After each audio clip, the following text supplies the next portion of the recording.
Peggy Setiawan telah dinyatakan bebas dari kasus pembunuhan Vina dan Eki Cirebon. Namun, pengacara Hotman Paris menyebut Peggy bisa kembali jadi tersangka karena belum bebas dari pokok perkara. Tony RM, kuasa hukum Peggy Setiawan, menanggapi pernyataan Hotman Paris. Dirinya bilang berdasarkan amar putusan Hakim Pra-Peradilan, Peggy Setiawan tidak bisa ditetapkan sebagai tersangka dalam kasus yang sama. Dirinya pun meminta kepolisian mendalami kasus ini dengan cara membuka jejak digital alat komunikasi para terpidana, juga harus membuka CCTV lokasi kejadian.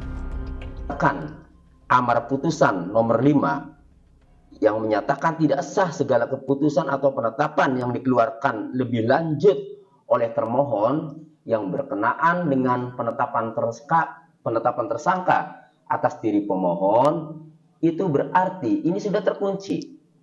Ya. Berarti Peggy Setiawan dalam kasus pembunuhan Vina Eki ini, Peggy Setiawan klien kami ini, tidak dapat ditersangkakan lagi. SP3, ya. Jadi penyidikan terhadap pemohon itu dihentikan. Nah, kemudian yang kedua, ya, ada surat pencabutan tersangka, ya.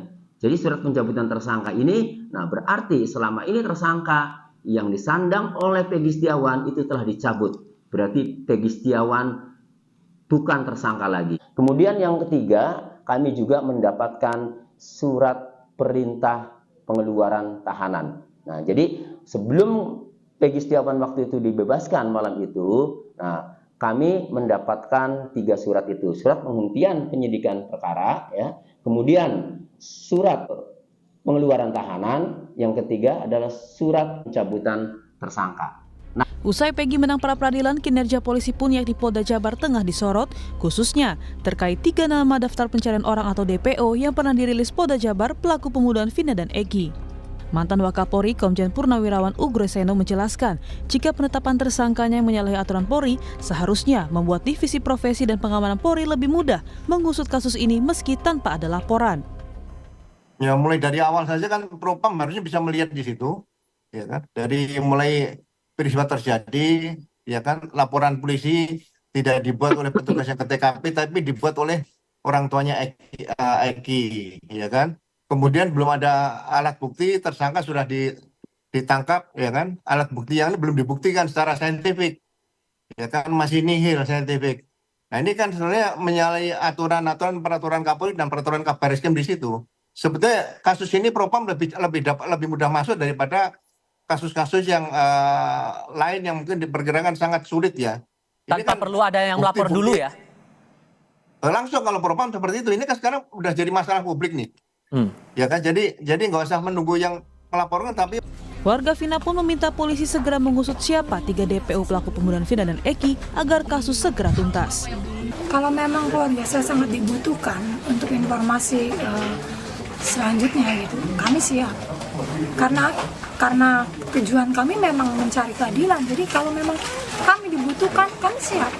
Harapan saya tetap sama seperti awal. Harapan saya ingin pelaku yang sebenarnya. Saya dan keluarga ingin mencari tahu siapa pelakunya dan apa motif dibalik semua ini.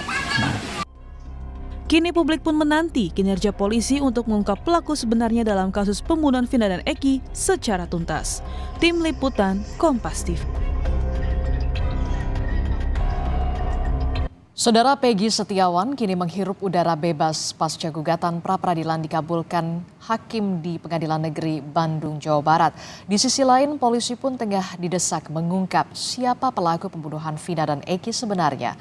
Mungkinkah Peggy Setiawan bisa kembali jadi tersangka dalam kasus ini? Lalu upaya apa yang seharusnya dilakukan oleh polisi untuk mengungkap kasus 8 tahun silam? Kita ulas bersama dengan sejumlah narasumber di pagi hari ini. Ada pakar hukum pidana dari Universitas Pelita Harapan, Prof. Jamin Ginting. Selamat pagi, Pak Jamin. Selamat pagi.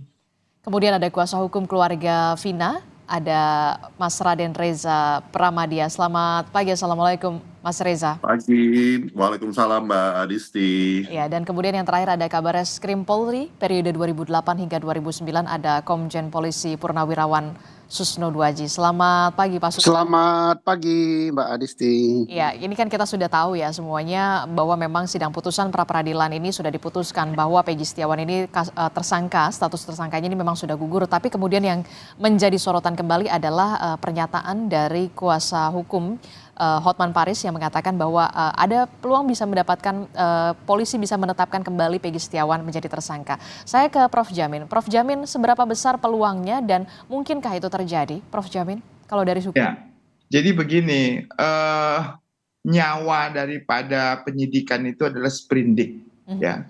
Jadi sprindik itu nyawanya dia untuk melakukan tugas dan fungsinya, ya, dimulai dari penyelidikan, sprindik dan sprindik. Kalau sprindiknya sudah mati, artinya penuntutan dan penetapan tersangka sudah mati, sudah dinyatakan batal demi hukum, dan maka dia harus membuat sprindik baru terkait dengan orang itu. Nah, dari untuk membuat sprindik baru itu harus ada laporan baru atau seperti apa mekanismenya? Laporan itu kan ada dua, ya, bisa dari yang ada yang dirugikan, ada bisa dari inisiatif daripada kepolisian sendiri. Nah, kalau kepolisian sendiri juga bisa bikin laporan baru terkait dengan Peggy ini yang disebut Peggy Setiawan. Kalau memang ada bukti yang cukup, ya, untuk bisa menunjukkan dia sebagai pelaku tindak pidananya, begitu. Tapi syaratnya tidak boleh lagi menggunakan bukti-bukti yang sudah ada. Benar-benar bukti-bukti yang baru, karena sudah adanya itu kan sudah diuji di Prapit. Nah, dan gugur. Dan gugur. Nah, nanti di kemudian hari dengan bukti baru itu, kalau ada bisa menunjukkan dia pelakunya, itu bisa dinaikkan lagi menjadi tersangka kalau ada. Nah, yang kita perlu cermati di dalam putusan pra-peradilan ini agak unik. Kenapa saya bilang unik? Di pra-peradilan ini permohonannya error in persona. Biasanya error in persona itu adanya di eksepsi dakwaan. Nah, itu. Nah, jadi nggak pernah ada subjek pemeriksaan di pra-peradilan terkait dengan error in persona, itu nggak ada. Nah, tapi diputus gitu loh. Diputus bahwasanya salah dalam menetapkan tersangkanya. Yang ada adalah konsepnya adalah kurang cukup bukti untuk menetapkan tersangka, bukan salah. Kalau salah itu terkait error persona dalam eksepsi daripada kuasa hukum, ya, terkait dengan dakwaan. Nah, dengan demikian berarti kalau salah orang, gugurlah semua penetapan tersangka, penyelidikan, dan penangkapan. Nah, dengan sedemikian maka orang ini bukan pelaku sebagaimana kaitannya dengan bukti yang dihadirkan dalam pra-peradilan. Jadi ini cakupannya adalah kita bicaranya terkait bukti yang dihadirkan dalam pra-peradilan. Jadi makanya kalau di kemudian hari ada bukti baru lagi terkait dengan perbuatan Peggy Setiawan, ya bisa. Dia itu tidak menutup kemungkinan siapapun itu, nggak hanya Peggy Setiawan. Asalkan ada bukti baru yang kemudian tidak yang belum termunculkan pada saat sidang pra-peradilan kemarin, ya. Ya, semuanya serba baru, Pak. Jadi semua serba baru. Bukti baru, sprindiknya baru. Kok lidiknya kan memang sudah, kemudian sudah ada. Nah, lidik, sprindik baru, semua baru. Dan semua harus terkait dengan perbuatannya yang terjadi di tahun 2016. Jadi yang terkait dengan perbuatannya yang terjadi di tahun 2016. Makanya kalau kembali lagi ke tahun 2016, semua buktinya nggak bisa lagi digunakan untuk Peggy Setiawan. Nah, itu masalahnya. Kenapa? Karena sudah lewat pra-peradilan kemarin. Jadi apa lagi bukti yang bisa dihadirkan terkait dengan perbuatan? Kelihatannya menurut saya berat. Ya, sangat berat bagi Polri untuk bisa menentukan. Menurut saya, karena semua bukti yang ada tahun 2016 dan bukti yang ada 2024 waktu sprindik untuk Peggy Setiawan sudah pernah diungkapkan. Kalau memang belum pernah diungkapkan, itu kesalahan polisi, penyidik, dan buat biro hukum waktu proses pra-peradilan. Karena semua itu tidak mungkin bisa digunakan. Kalau nggak bisa digunakan, ya sulitlah untuk lagi menentukan, kan. Jadi Anda menyebutkan peluangnya sulit, ya, sebenarnya, ya? Iya. Hampir 100% saya kira sulit bisa membuktikan dia, kecuali dengan bukti baru, sangat baru kembali yang pernah mereka temukan, yang tidak ada sebelumnya mereka temukan di tahun 2016. Pak Susno, bagaimana Anda melihat ini sebagai Kabar Reskrim pada 2008 hingga 2009 terkait dengan kasus ini? Peluangnya bagaimana untuk bisa menjerat Peggy Setiawan ini menjadi tersangka kembali, ataukah polisi punya PR selanjutnya adalah memang mencari sebenarnya Peggy Setiawan ini yang mana sebenarnya? Saya sangat pendapat dengan Profesor Jamin Ginting, ya. hampir 100% impossible ya, nggak bisa. Kenapa? Hakim telah membuat putusan yang menerobos suatu kebiasaan, ya boleh-boleh saja dia buat itu. Karena hakim menciptakan suatu terobosan tidak dilarang, apalagi demi keadilan. Jadi di putusan nomor 5 menyatakan tidak sah. Ya, dari kandang di situ. Segala keputusan atau penetapan, bukan hanya keputusan aja, penetapan yang dikeluarkan lebih lanjut oleh termohon. Termohon itu siapa? Penyidik. Untuk apa? Yang berkenaan dengan penetapan tersangka atas diri pemohon oleh termohon. Jadi nggak bisa lagi, karena untuk jadikan orang tersangka itu harus ada penetapan. Untuk diperiksa orang sebagai tersangka harus ada penetapan. Ini nggak bisa lagi, karena nggak boleh lagi. Kecuali ada Yang sprindik baru. lebih lanjut, ya termohon yang berkenaan ini dikeluarkan kapan, yang keluarkan yang lebih lanjut artinya setelah putusan itu nggak boleh ada lagi untuk Peggy Setiawan terkait kasus ini, kecuali ke Peggy Setiawan buat kasus baru. Itu dari segi hukum saja dia udah nggak boleh. Dari segi barang bukti, boro-boro ketemu barang bukti baru, barang bukti untuk melengkapi yang ini jadi tersangka aja nggak ada satupun gitu kan, tidak ada satupun karena gugur semua. Jadi sudah tidak mungkin. Daripada membuang waktu menetapkan Peggy Setiawan yang sudah dibebaskan untuk tersangka kasus ini, ada suatu hal yang belum selesai, yaitu apa? Supaya citra Polri lebih baik, yaitu laksanakan putusan ini. Apa putusan yang belum dilaksanakan? Ada satu poin putusan, yaitu memulihkan nama baik dan sebagainya. Itu belum. Nah, buatlah misalnya suatu surat tertulis permohonan maaf, kemudian dipublikasi, syukur-syukur kalau ada Keterangan resmi bantuan. juga begitu ya, rilis juga. Iya dong. Itu putusan pengadilan, laksanakan itu. Nah, sekarang PR besar ya. Korban Vina dan Iki ini korban loh, 2 nyawa manusia telah melayang. Negara bertanggung jawab, harus ada keadilan. Harus dicari siapa pelakunya.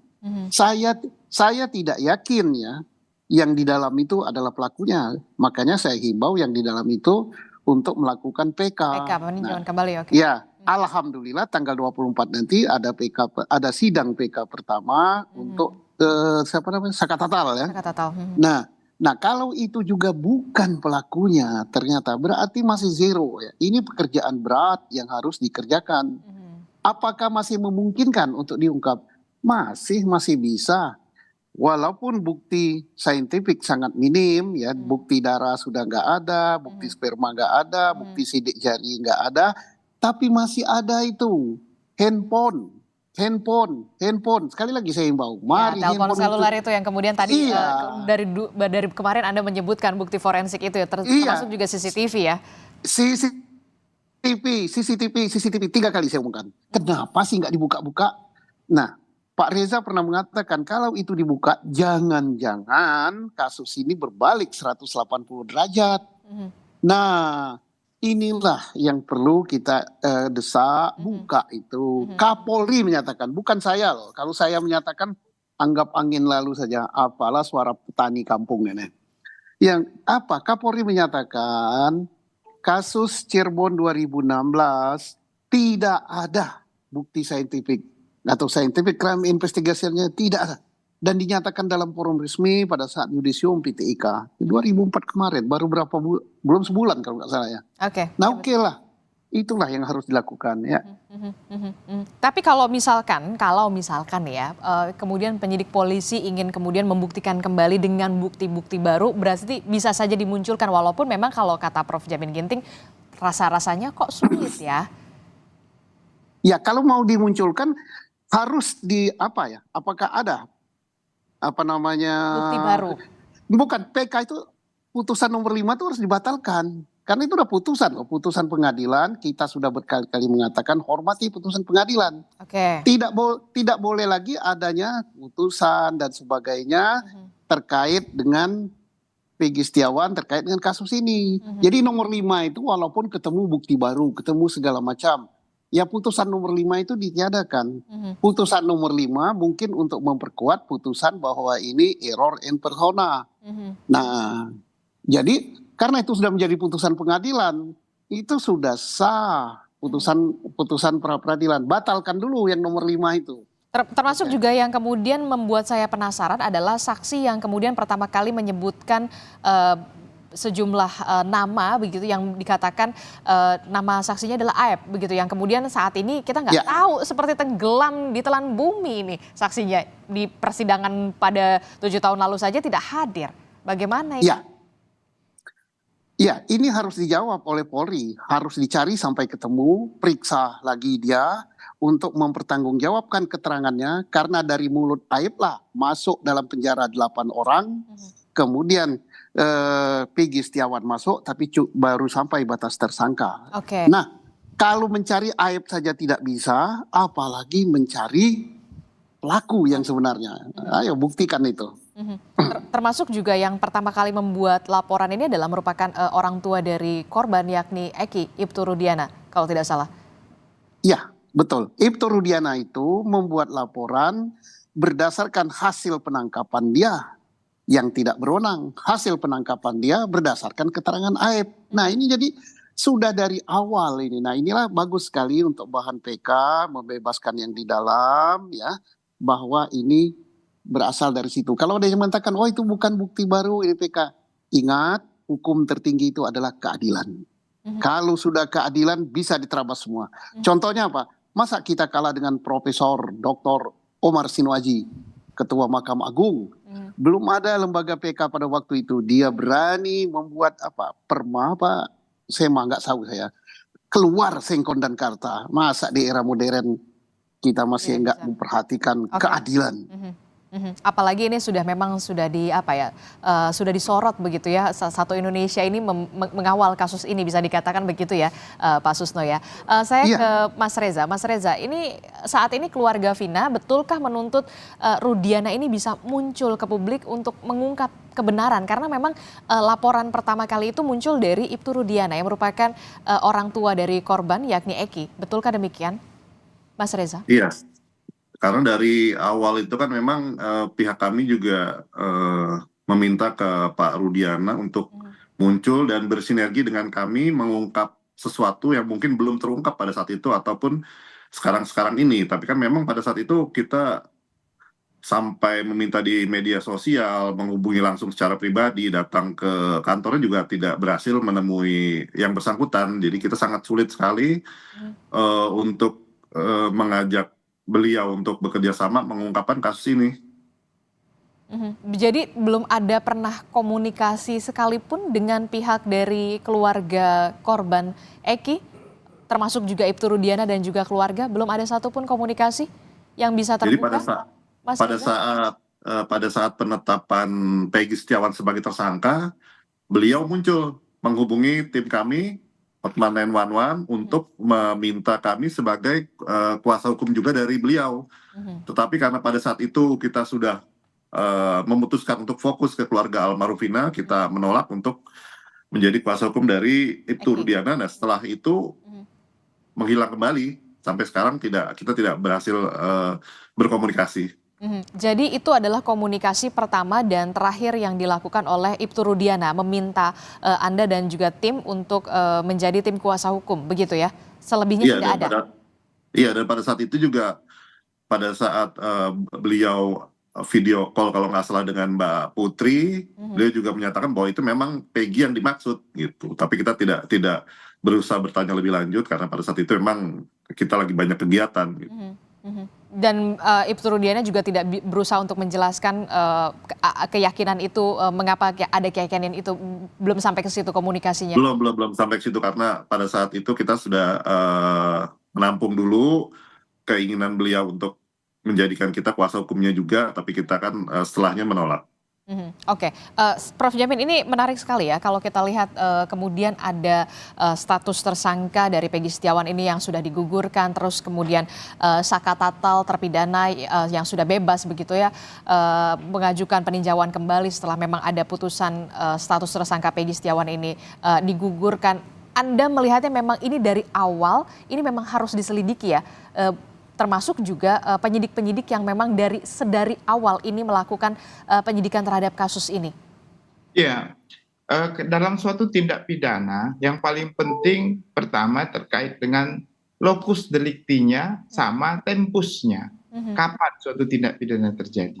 Nah, lokus delikti itu menentukan semua evidence, ya, bukti-bukti yang harus dimunculkan pertama sekali. Dalam tindak pidana pembunuhan seperti ini tidak bisa hanya diandalkan terkait dengan para saksi. Makanya saya tekankan selalu ada yang disebut sebagai scientific crime investigation. Nah, itu untuk menentukan scientific evidence yang sulit dibantah kebenarannya. Nah, dengan scientific crime evidence ini nggak bisa terlalu lama karena sifatnya Tidak timeless. hilang dan nggak bisa lama-lama. Iya. Nah, inilah yang nggak dimunculkan pertama sekali itu. Atau saya nggak tahu bisa tidak dimunculkan atau sengaja tidak dimunculkan. Itu kan banyak kesulitan-kesulitan yang bisa muncul di saat-saat itu. Itu yang tadi disampaikan, mulai dari CCTV, handphone, helm, motor, pegangan, semuanya ada di situ yang bisa di screening. Nah, lalu ada yang namanya rekonstruksi. Ya, rekonstruksi nggak boleh lama-lama juga, harus dilakukan segera, biar tahu siapa pelakunya begitu dan bersama-sama dengan keadaan yang sudah 8 tahun kemudian dan sudah pernah dikubur para korban, mohon maaf, dan diekshumasi 10 hari setelahnya, ini sangat sulit ya. 10 hari ya? Ada jeda 10 hari ya? Ekshumasi kan dilakukan 10 hari setelah dikubur. Nah itu kan sulit, seperti mohon maaf ya, ada sperma katanya, ada sidik jari. Di mana? Ya walaupun bisa teknologi secanggih apapun bisa, tapi lebih sulit.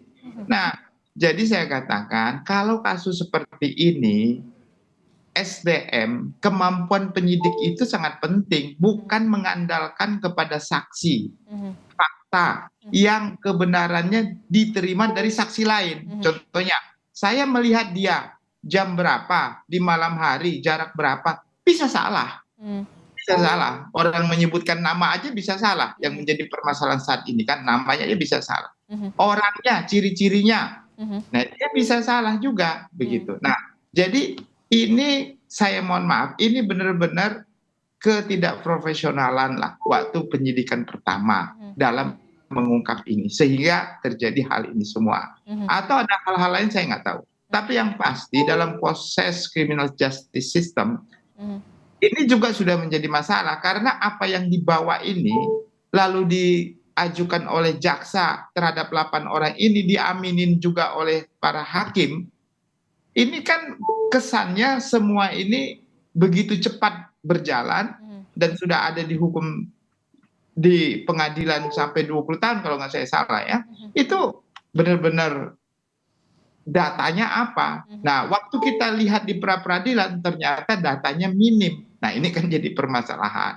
Jadi menurut saya coba ayo semuanya kita periksa ulang lagi dari titik nol. Tadi Pak Susno sudah sampaikan juga. Kita sama-sama mengungkapkan kebenaran ini biar kita belajar. Kelemahan penyidik ini ada 3. Satu ya, SDM mereka ya terkait kompetensi evidence. Kedua, sarana dan prasarana yang dimiliki. Kalau tingkat polsek atau tingkat polres punya nggak scientific crime laboratory?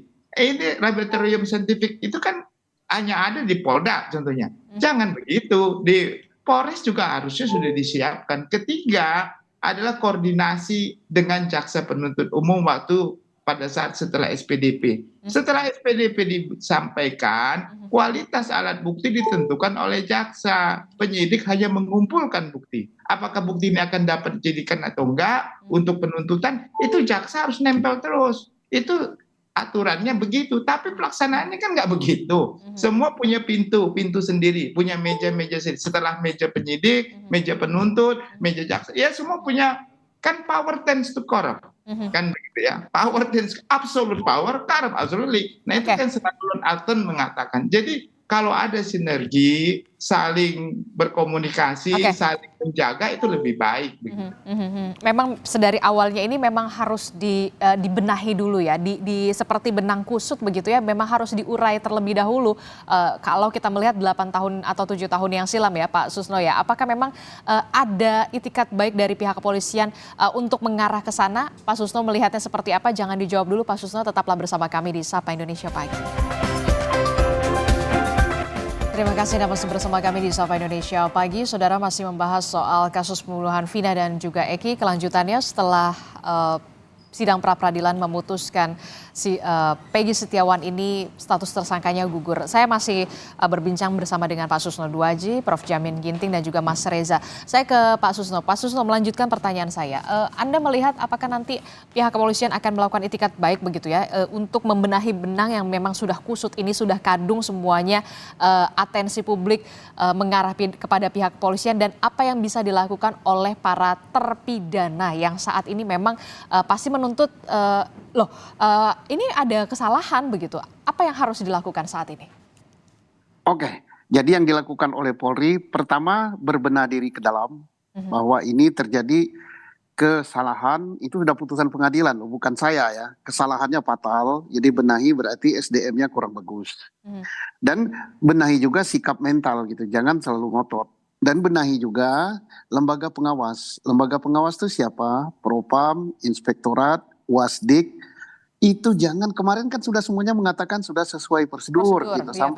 Sampai Rudiana pun dikatakan tidak ada salah gitu. Nah, sekarang ternyata begitu. Kemudian termasuk lembaga pengawas di luar. Siapa itu? Propam.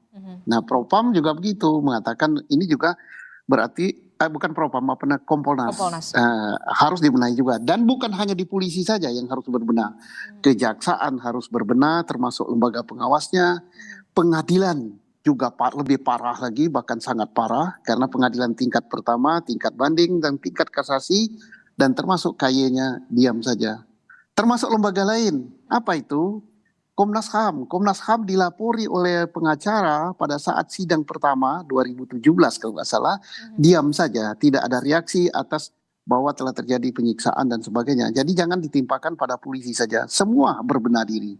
Nah, berikut apa tugas utama Polri? Pertama, melaksanakan putusan daripada pra-peradilan. Ada yang belum dilaksanakan. Putusan apa? Iya, pulihkan, yaitu belum ada pernyataan tertulis, belum ada santunan dan sebagainya. Itu akan mengangkat citra Polri kalau itu dilakukan. Terus yang paling besar adalah apa? Tugas mencari siapa pelaku sebenarnya. Kalau ini memang tindak pidana, kalau ini memang pembunuhan. Nah, itu harus dilakukan. Makanya tadi kembali ke titik nol. Ke titik nol itu apa? Karena ini pernah dikatakan kecelakaan lalu lintas tunggal, terus menjadi pembunuhan. Maka harus dicari data-data kenapa dikatakan kecelakaan lalu lintas, kenapa dikatakan kecelakaan lalu lintas tunggal, kenapa dikatakan pembunuhan. Itu kan kesimpulan tingkat Polres waktu itu. Nah, sekarang tingkat Mabes Polri turun. Mana yang benar ini? Kita akan celaka nanti kesimpulan polisi itu kalau ternyata ini bukan tindak pidana, ini kecelakaan lalu lintas tunggal. Nah, tapi kalau kecelakaan lalu lintas ada lawan begini, maka yang harus dicari siapa lawannya untuk menentukan apakah lawannya yang salah dan sebagainya. Kalau ini pembunuhan, untuk dilakukan pencariannya. Jadi masih ada 3 probability ya. Atau kecelakaan lalu lintas tunggal, bisa juga apa sebabnya, mungkin sakit jantung, mungkin mabuk, mungkin apa-apa. Keadilan harus ditegakkan dengan bukti saintifik. Oke, terima kasih. Oke, jadi ada 3 kemungkinan yang memang harus dibuka begitu ya. Pertama adalah membuktikan bahwa memang ini adalah memang kecelakaan tunggal, benarkah demikian? Apa penyebabnya? Kemudian juga kalau memang ini pembunuhan juga harus dibuktikan ini apakah memang pembunuhan, dan membuktikan juga, mencari juga siapa pelaku sebenarnya pembunuhan Vina dan juga Eki, begitu ya.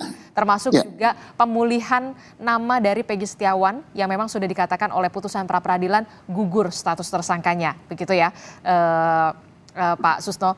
Nah, Oke, itu dari sisi kepolisian. Sementara dari sisi para terpidana, ini kan juga pasti bertanya-tanya kan, wah ini Peggy saja statusnya sudah gugur tersangkanya. Bagaimana dengan nasib saya begitu yang berada di balik jeruji besi begitu, bahkan vonisnya seumur hidup, Pak Susno?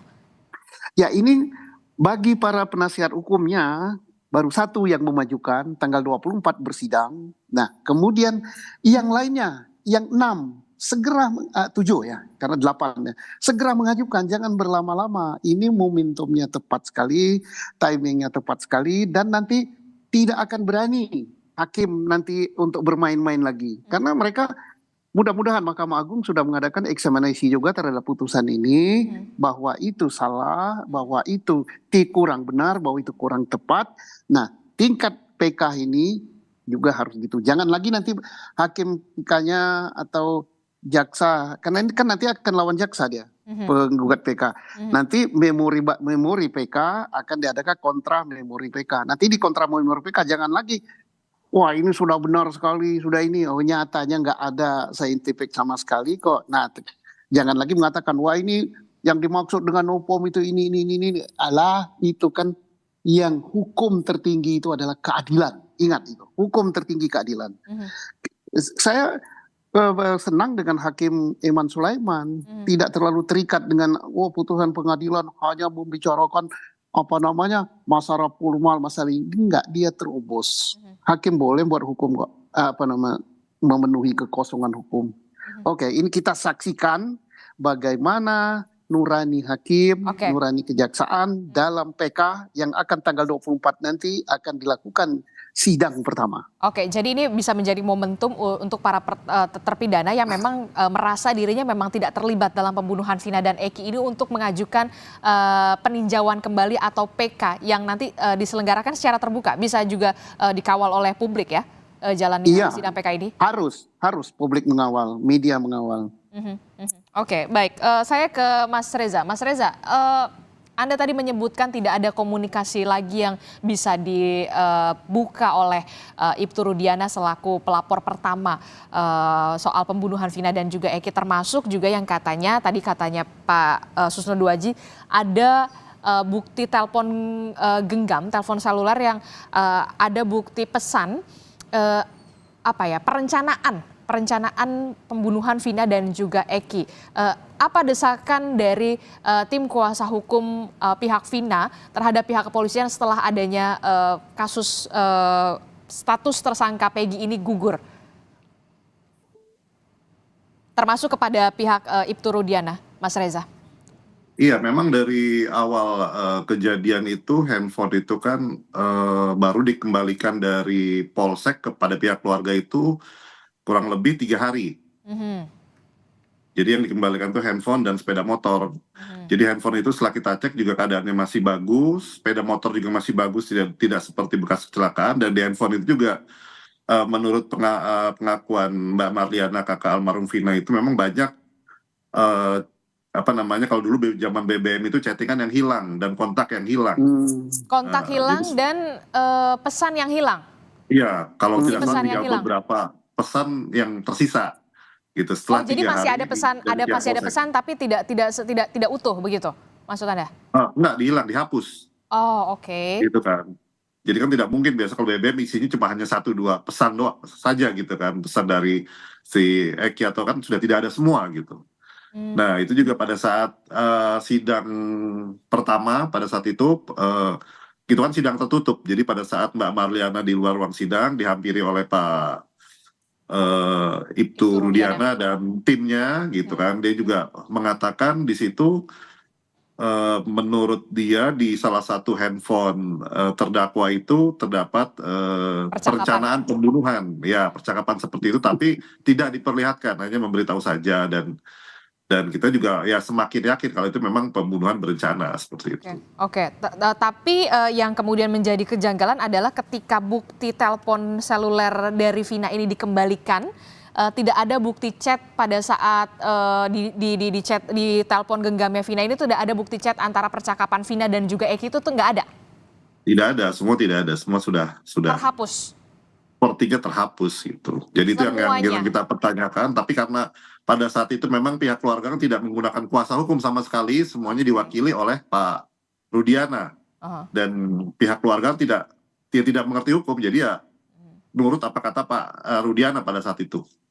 Oke, jadi memang tidak ada lagi chat Vina dan juga Eki di telepon genggam Vina yang memang sudah dikembalikan oleh pihak kepolisian ya, clear ya? Ya. Oke, baik Pak Reza. Terakhir, desakan apa yang ingin disampaikan oleh kuasa hukum Vina, baik itu terhadap Ibtu Rudiana dan juga pihak kepolisian, untuk bisa mengungkap kasus ini secara terang benderang, karena memang tugas polisi ini membuat terang benderang suatu perkara dan juga perkara pidana. Iya, jadi kita dari awal memang berharap dibentuknya tim pencari fakta yang benar-benar independen, bukan seperti tim pencari fakta yang sudah ada yang hanya membela beberapa saksi, tapi kita benar-benar memohon kepada Pak Presiden Jokowi untuk membentuk tim pencari fakta yang isinya para profesor ahli hukum pidana dan nanti bersinergi dengan para penyidik dari Mabes Polri untuk mengungkap kasus ini biar transparan dan terang benderang, jadi kasus ini tidak berlarut-larut dan tidak menimbulkan kegaduhan di mana-mana, dan apabila ada yang salah tangkap ya segera dibebaskan. Jadi semua juga harus mekanismenya jelas, clear. Karena ini sangat dibutuhkan untuk keadilan keluarga almarhumah Vina. Oke, karena memang sampai sekarang keluarga almarhum Vina dan juga Egy tentu saja masih bertanya-tanya jadinya ya kan? Sampai sekarang sudah bergulir 8 tahun begitu ya. Iya, ini kan menambah kesedihan kepada pihak keluarga. Karena akhirnya mengingat lagi, misalkan ditanyain rekan-rekan atau akhirnya kesedihan yang berulang-ulang terus gitu kan. Membuka luka yang kemudian tak kunjung sembuh begitu ya, bisa dikatakan. Betul. Ya, Mas Reza. Saya ke Prof. Jamin. Prof. Jamin, Anda sependapat memang sebegitu perlukah tim pencari fakta independen untuk benar-benar mengusut kasus Vina dan juga Eki ini, pembunuhan Vina dan juga Eki ini? Ya, ini kan sebenarnya Polda Jawa Barat sudah kehilangan muka lah kita bilangnya dengan putusan itu, dan dianggap juga kurang mampu. Ini sebenarnya sudah pantas Kapolri itu turun tangan karena sudah menjadi sorotan publik dan isu besar di negara ini. Saya setuju pembentukan pencari fakta, tapi benar-benar independen, jangan pencari fakta untuk legitimasi kebenaran yang sudah diformulasikan sebelumnya. Itu nggak bagus ya, seperti itu. Jadi benar-benar independen apapun intinya. Saya begini ya, ini tadi Ibtu Rudiana kan dari awal dia pelapor, dia yang mendampingi korban, dia buktinya sama dia semua. Kenapa Rudiana ini selama kita pra peradilan nggak pernah muncul dan tidak berbicara?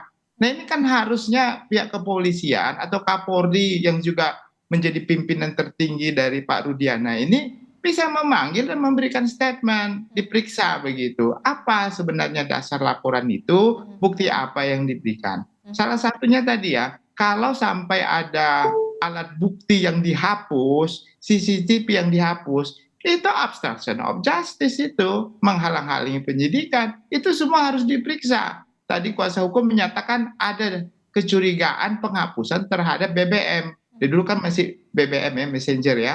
Jadi bisa dilakukan pemeriksaan untuk membuktikan adanya obstruction of justice, penghapusan barang bukti, menghilangkan barang bukti, begitu. Jadi saya sependapat dengan Mas Reza ini begitu. Oke. Pak Susno, terakhir Pak Susno. Ya, terakhir saya mengamini apa yang dikatakan Profesor, itu demi kebaikan bersama. Apa yang dikatakan Mas Reza, soalnya kalau saya ulangi lagi nanti, soalnya banyak yang menuding saya ini kata pensiunan ya, yang memihak kepada ketidakbenaran, yang ingin menjerumuskan polisi. Waduh. Dia membenarkan semua tindakan polisi yang salah, dipuji-puji, saya dikatakan pensiunan yang cuap-cuap, merusak polisi. Padahal inilah bentuk cinta saya kepada Polri. Untuk mengembalikan citra Polri lagi.